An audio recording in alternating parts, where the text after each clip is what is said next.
for listening to the Holistic Travel Nurse. I've been doing a season and talking about cardiovascular health and your heart, your circulatory system, your blood pressure. And I had to break it down because it's such a topic and things you can be doing to help with your cardiovascular system and taking care of it naturally. There are a couple books I will always put in the references. There's one book that I'm going to reference today. And they have been so helpful. It makes me think back to my early nursing career, early, and I took care of this patient who had a milder heart attack, and somebody gave him a book, and he was looking at things to take care of naturally. Listen to the doctors that came and saw him, the cardiologist, and also made me think. I'm going to bring up two things here about the cardiovascular system. One of them being Berberine, and one other one being vitamin D, because this cardiovascular doctor way back in the day always checked vitamin D levels, and I go, why do you do that? And he said, like, 90% of the people walking around have low vitamin D levels, and it does so much for your cardiovascular system. I have 2 episodes on vitamin D and the importance of supplementing with vitamin D and how important and crucial it is to your body. You can go check out those episodes. I'll put those in the show note. But this one, we're going to talk about AMPK and Berberine, if I'm pronouncing those correctly. When I read about this, and then I've studied more of this, and there was this doctor and these YouTube videos and a whole lecture, and he did like this 3-part series on Berberine. I will put it all in the show notes. It is very detailed, and I don't know who could sit through it unless you are way into medicine and you really want to know every single science. But these are some things I want you just to explore and look out for your health that maybe you might not hear from your regular doctor.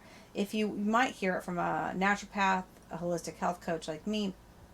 And there's things to go do the research about, and I will put some of them in the show notes. Vitamin D is so darning. Low levels are associated with cardiovascular disease, stroke, hypertension, Alzheimer's, osteoporosis, and cancer. I mean, I am going to finish recording this episode and actually go take my kayak by myself as my Christmas present. I'm recording this at the end of December, and it's actually warmer in Texas. I'm going to go try to take my kayak out and get some vitamin D on the lake. You actually get a lot more sun when you're, from the reflection of the water if you're out on the lake. But there's been a study that found that vitamin D and calcium drop, or that affects the blood pressure by 10%. Many people, this one doctor that I really do like, I want you to check out his book. He actually doesn't recommend supplementing with too much calcium, but it's so important for vitamin D.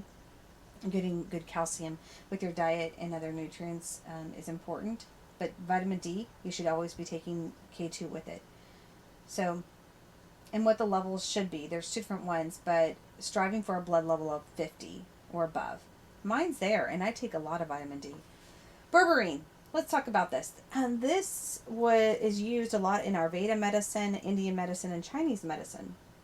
It is a supplement and an extract, and it's been used for thousands of years.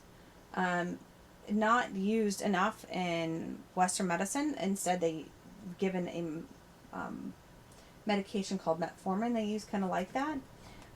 But studies have demonstrated it improves it with lipid control, diabetes prevention, helps with your heart, helps supposedly with weight loss. It actually has never helped with me with that. Memory, so if you're looking at that, metabolic syndrome, lipid abnormalities, fatty liver, elevated blood sugars. Berberine has been helpful for all those things.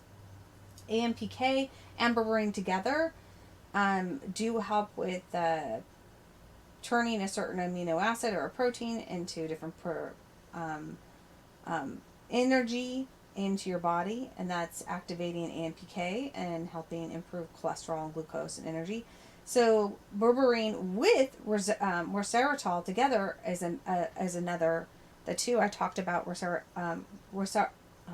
sorry, pronouncing it correctly. Resveratrol, which is in wine. I did a whole episode on that and why it's so good for your cardiovascular system. And then all the things. I did a whole episode on that. And so those things together with berberine are really going to help your endothelium lining of your body. So when you're going purchasing it, there's a few different brands on Amazon that I have tried. Ones I don't like, ones I do like. You can always reach out to me at holistictravelnurse@gmail.com if you're ordering it from Amazon. Or if you're looking at those small little health food stores. Sometimes the big stores, they have lots of brands and some of them aren't that great.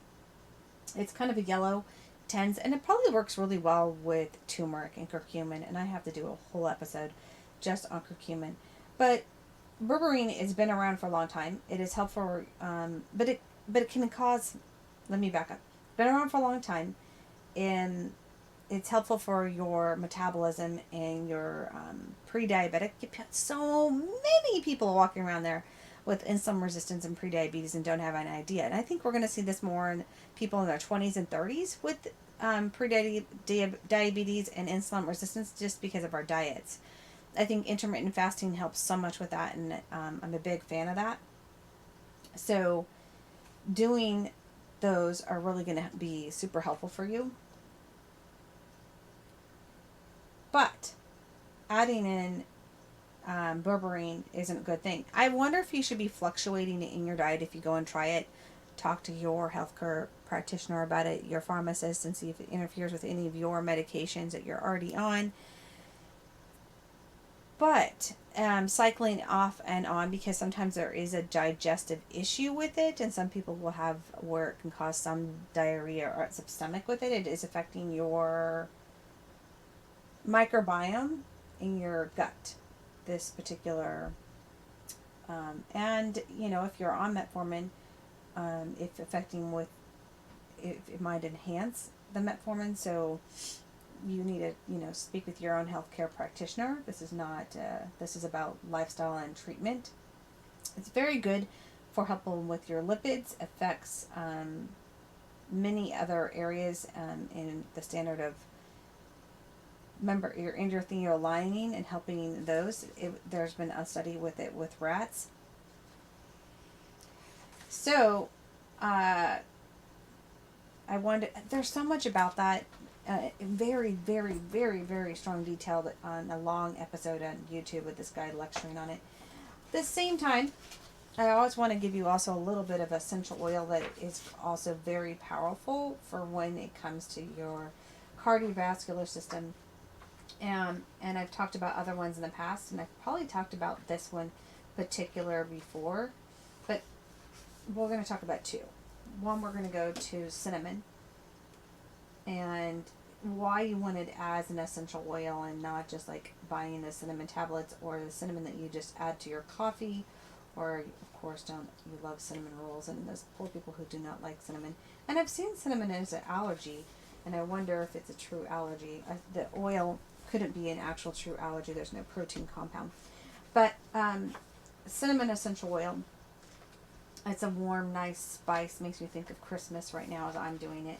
And the chemical constituent that it's high in is E-clemenhide. That's one of the highest chemical constituents of it. It has some camphor, alpha-pinene, limonene. It has some amazing chemical components to it, and making sure you're getting pure cinnamon, true cinnamon bark. Have you ever put cinnamon bark in water and like boiled it to make your house smell amazing? Be careful, do not let the water go out and cause them to catch on fire. It's easier just to use a diffuser and some few drops of cinnamon essential oil.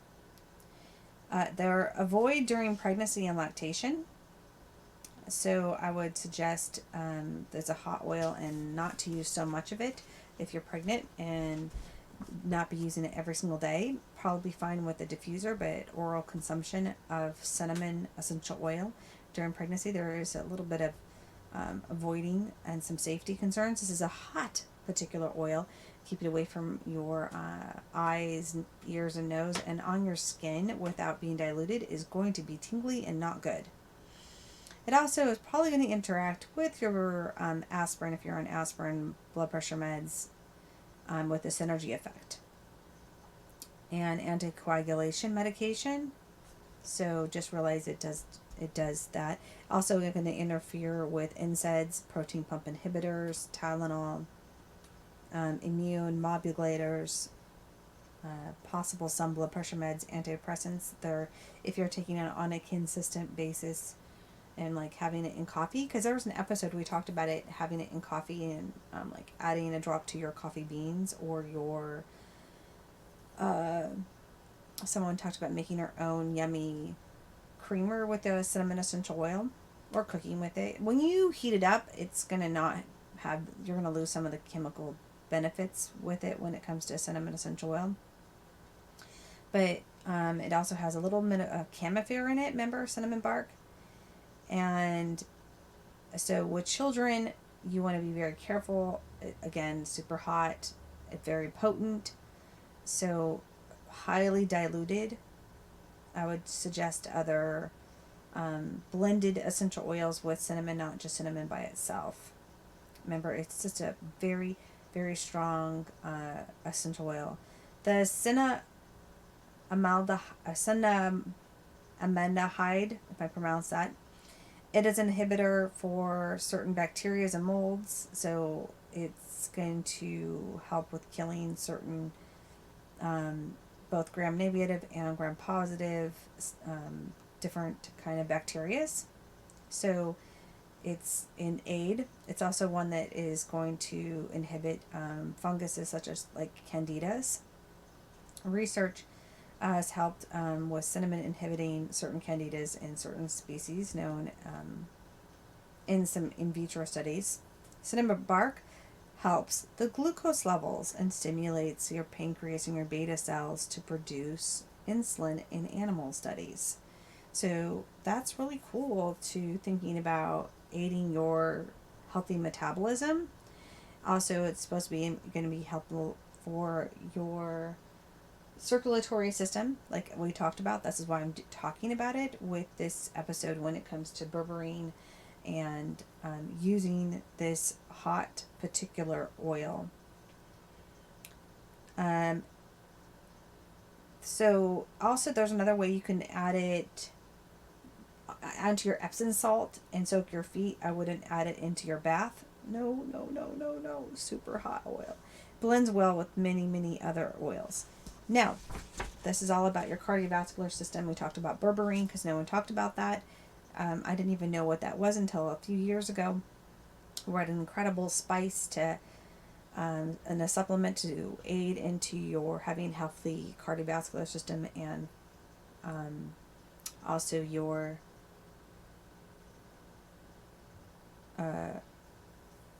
heart. But we're going to talk about ginger.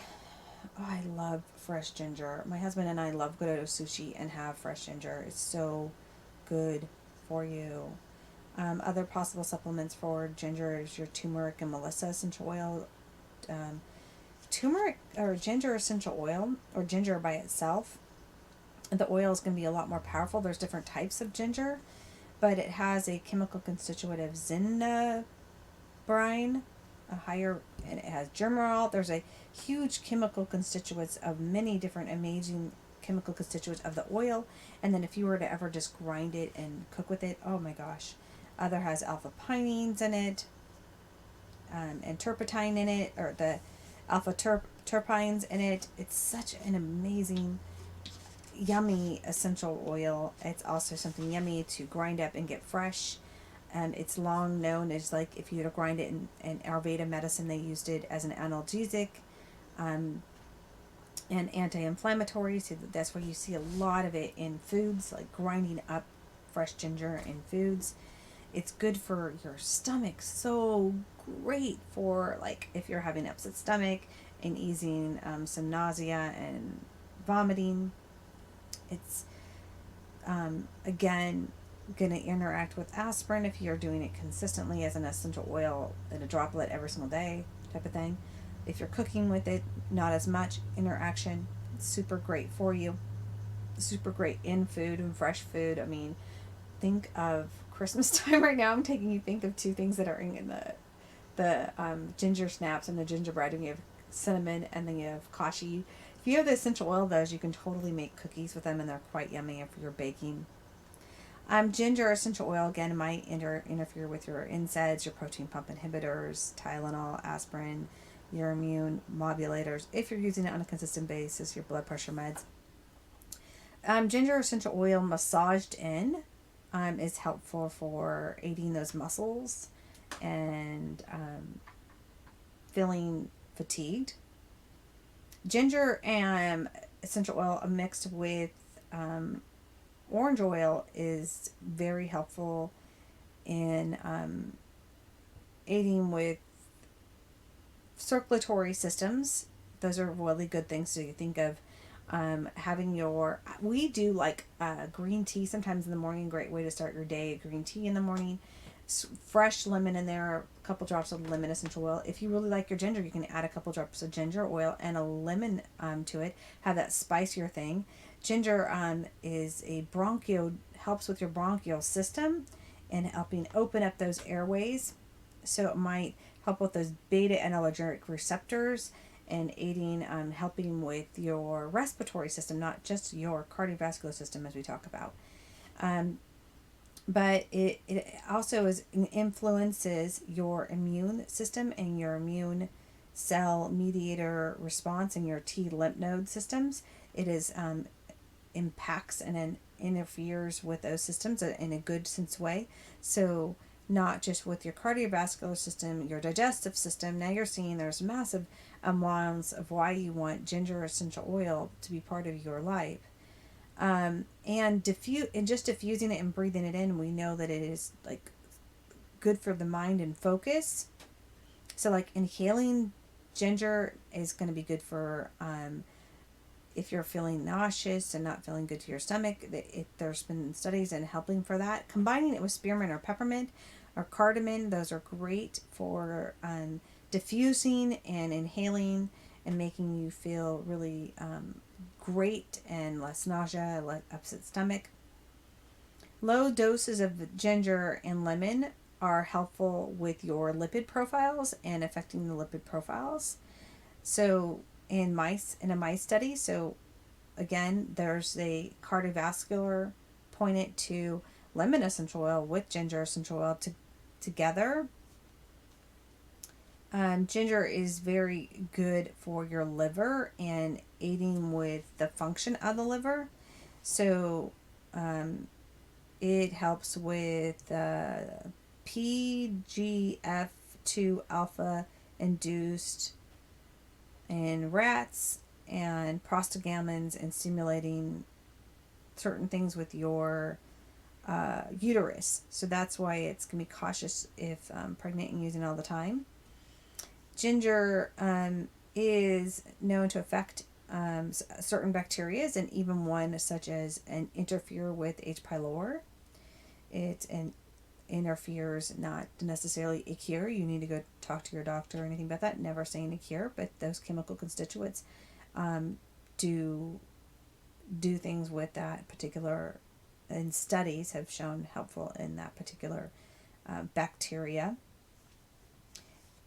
And when you're talking about your cardiovascular system, then we talked about cinnamon essential oil, we talked about berberine, we talked about ginger, and I was just saying how do you want to start your day with lemon essential oil and why.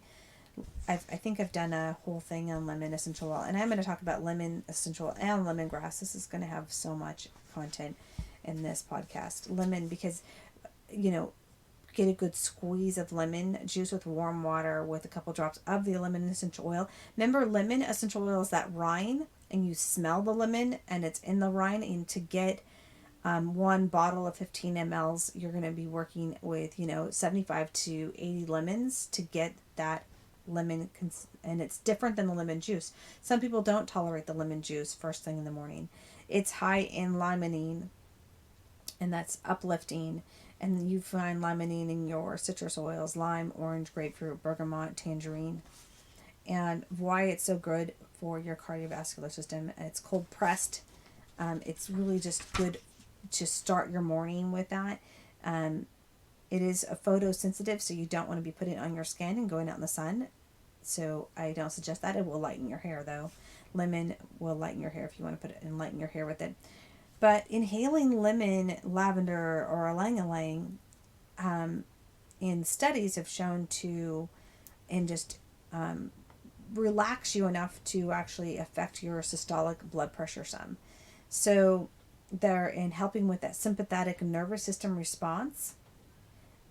So that is a really cool study in why maybe you wanted diffusing some essential oils and causing some relaxation type of calmingness, especially if you have a crazy job. So the lemon essential oil is super great for that. The compounds of limonene improve your brain in calming. So remember, that's going to affect your nervous system, which is going to help your cardiovascular system. It also is great with just your oral, in your mouth and orally, and inhibiting all that stuff. There also is an in vitro study suggesting that chemical constituents, certain ones, are affected by oxidation and stress in the body and acetylcholine. And so there's an interaction and a aid in inhibiting ACHE into acetylcholine, which helps with memory and thinking and nerve in your nervous system, and helping you relax and helping you stay calm. And that's how it's great for one of the ways it's great for your cardiovascular system. Orally, taking D-limonene or having the lemon essential oils is very good for your stomach, and helping with the flow of bile and all those things, just functioning better in your digestive system. So that's one reason to maybe start your morning with a tea, maybe a drop of ginger and a drop of lemon, mix it up. Or cinnamon is going to be spicy. I like it in the coffee, on the coffee beans. Lemon essential oil is affecting, in some studies, it affects your GABA receptors in your brain, which is really cool. Affecting your automatic nervous system, which is really, that's how it's going to just, those things are really going to be beneficial to your cardiovascular system in affecting your nervous system. Anytime you're working to decrease stress, you're going to affect your nervous system. Lemongrass, totally different. Boy, I'm putting so much content in this, but I don't want to go way too much. But lemongrass is high in geraniol, and I love this one. It's one I'm going to talk about taking orally. It has soothing to the nerves, soothing to the inflammation response, helps and aid your kidneys in removing stuff. It helps in detoxification. It's a great particular one. Caution again with pregnancy or lactation. Using it consistently is not the best idea. Using it once in a great while as an aromatherapy or topically, not so bad, but on a daily, consistent, everyday thing if you're pregnant or lactating. So there's a skin sensitivity with lemongrass, so putting it on your direct skin without dilution, you can have, they think it's not a allergic reaction, you're just having a skin it's more irritable to the skin. It made my skin bright red. My friend who is lighter skinned than me, it did nothing for her. Combining it again with a daily habit of, if you're looking for cardiovascular, there's a lot of great benefits to it in your taking it in a oral consumption. In mice, there were some studies that affects the DNA, and I can't go into great detail.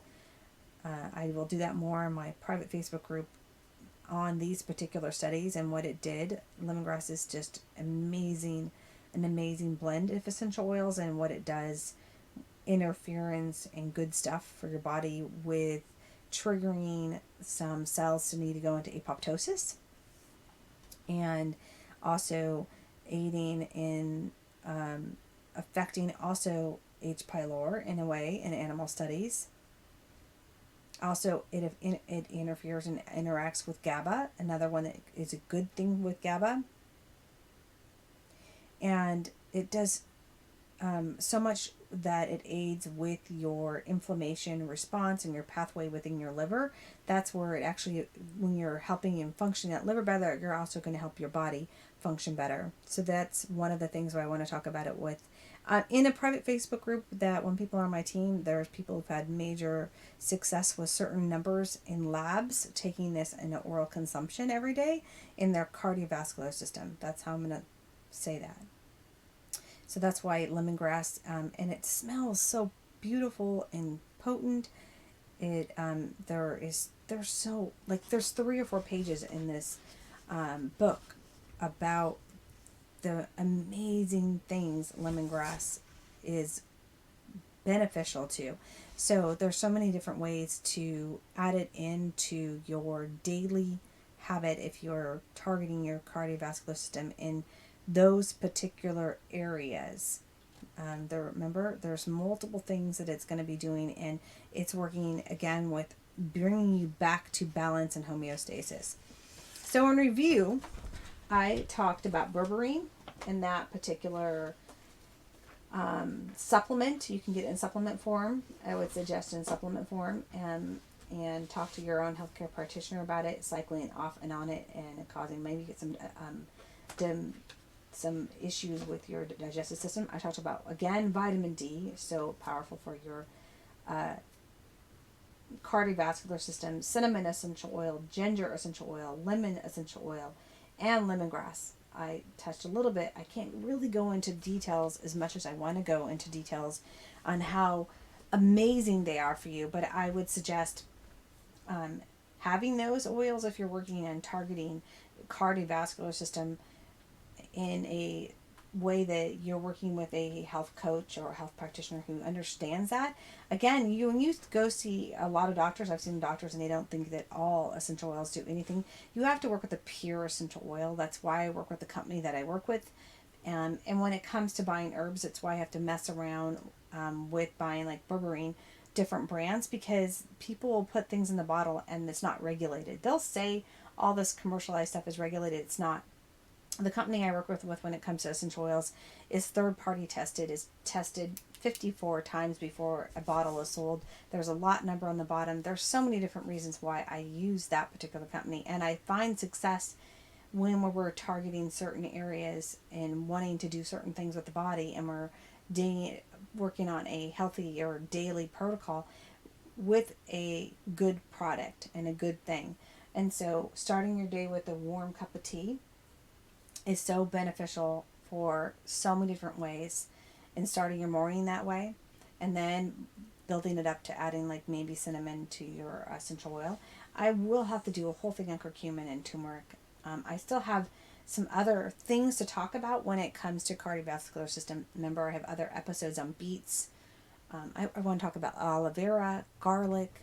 I have other episodes coming about those, and I might combine those where I talk about garlic and aloe vera, celery. I know there's a couple. Oh, coenzyme 10. Ooh, that's such a powerful topic to talk about. Vitamin E, vitamin A, which I've talked about vitamin A in the past in other episodes. But when it comes to your cardiovascular system, probiotics, magnesium. Oh my goodness. I need to just talk about how amazing the magnesium is, and I don't want to do it in this episode, but it's something that I want you to understand. I have episodes, if you need to go listen back further, on hawthorn. I will talk about L-tharine, so certain amino acids, taurine, lipid profiles, understanding your lipid profiles, understanding your blood when you look at your blood levels, when you get your blood levels. I'll talk about that. Understanding your labs when you're looking at those. Digestive enzymes actually are effective, and how they're effective to your cardiovascular system aid, because if you're working on your gut is the main source of inflammation, and digestive enzymes, I have so much to say on those. Vitamin E and vitamin C, also super important when it comes to your cardiovascular system, and I might do episodes on that. Vitamin K, remember, coenzyme 10. So maybe I'll do some episodes just on vitamins. And frankincense, that's another one that we need to talk about with your cardiovascular system. Spirulina, chlorella, your greens, and why they're so good for your cardiovascular system. Proteins and what they do to your cardiovascular system. Eating and supplementing to your health, because man, I'm just ending 2020. I'm recording this. I still have my Christmas stuff up. And I was thinking about some of the crappy things we're eating, and I'm like, literally, I'm eating so I can take my supplements, because some of this food, when you're out shopping or if you're at a restaurant, I'm like, God, the nutritional value of this is not very high. That's just where it is. Our food is not even where it used to be so many years ago. We need to be supplementing. And if you're not on any supplements and you don't think supplements actually work, you aren't on the right supplements. You're not on the right supplements. You're buying them at the store, the grocery store or something, and you're not going to find effect. They're synthetically formed. They're not true to nature, and they're not closer to nature, and they're not going to be beneficial to your body. This is why working with a health coach such as me is going to be so helpful for you when getting to help for the health goals in your 2021, if you're listening to this in 2021 or years ahead. And I hope that this has tickled your ears with many different things to go and explore. I didn't talk about doses with Berberine. You're going to have to explore that on your own. But that particular supplement, dosage when it comes to essential oils, 1 to 2 drops ever is enough orally, never a ton more than that. I am a certified aromatherapist and speak with authority in that situation. And aromatherapy wise, if you're just breathing it in, you can do a little more on the diffuser depending on the area where you're diffusing. Oral consumption only with pure essential oil that has a supplemental fat on it. That's the company that I would. I send out samples to you and I work with you one-on-one. I have you listen to some of these episodes to educate you, to help you pursue healthy choices and see the changes in your body that you want to see. And I hope that you will go explore, and if you have these oils already, that you're using ginger more now and thinking about all the amazing oils you can use in ginger more, lemon essential oil, cinnamon essential oil, those particular oils in aiding your cardiovascular system. And lemongrass. Oh man, great oil, and so inexpensive for everything it does for you. It is something that you could be adding into your daily habits in different ways to be using it orally, topically, aromatically, and finding aid into feeling amazing and doing something amazing for your body. You're doing something great for your body. And as food, I hope that you are getting pure water and starting your day with some good yummy tea with some lemon, and that you're thinking about the nutrients that you're putting in your body when you are actually eating or supplementing. I hope that this is beneficial to you, this podcast. I hope that you have been tickled by your ears. There are, again, 2 different doctors that I know of that I've read their books, and other ones I don't know of, maybe you know of, that have a functional way of talking about your cardiovascular system. I will put those doctors and those books to go check out in my show notes. Thanks for listening. Go share this with somebody else. That's how you can help them. Okay, go check out this episode. Go look more into this.